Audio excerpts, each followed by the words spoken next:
તો જો આપણે આવી ગયા છીએ પાછા આપણા મુકામે.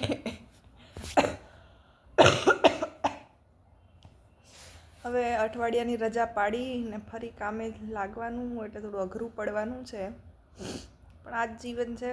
એટલે આપણે આવતીકાલે ફરી શરૂ કરશું. ફેબ્રુઆરીના જે ગોલ્સ બનાવ્યા હતા એનું ટાર્ગેટ છેલ્લું અઠવાડિયું હતું કે છેલ્લા અઠવાડિયા બાદ આપણે પૂરું કરી દઈશું, પણ આપણે તો રખડવા ભાગી ગયા.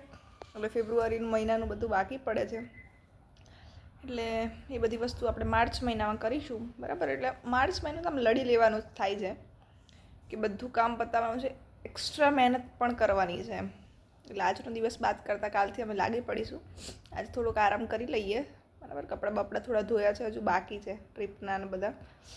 એટલે થોડું ઘરનું બધું કામ કર્યું, અને ખાસ તો મેં જરાક મગજ ઉપર કામ કર્યું કે ભાઈ એટલી મગજ ખરાબ થઈ ગયું હતું, કારણ કે આપણે જ્યાં જઈએ ને એ જગ્યાએ મારું એવું માનવું છે કે તમારી રિસ્પેક્ટ થવી જરૂરી છે. તો મારે જે લોકો સાથે પાલો પડ્યો હતો, નો ડાઉટ મોટા લોકો બધા વ્યવસ્થિત હતા, બહુ સરસ હતું, બીજું બધું સારું હતું, પણ જે નાના છોકરાઓને હું લઈને ગઈ હતી એ બહુ એટીટ્યૂડવાળા હતા, અને મારે એમના સાથે બોલાચાલી થઈ ગઈ હતી, અને મને દુઃખ પણ બહુ હતું. એટલે મેં આજ એટલું ખરાબ મગજ મારું બગડ્યું હતું ને, આજે આખો દિવસ મેં એના પાછળ જ કાઢ્યો છે. ભાઈ હું આને કેમ સુધારું એમ, અને મને જ્યાં સુધી આ મજા ના આવે ને તો પછી બીજા કંઈ કામ કરવામાં મન ના લાગે.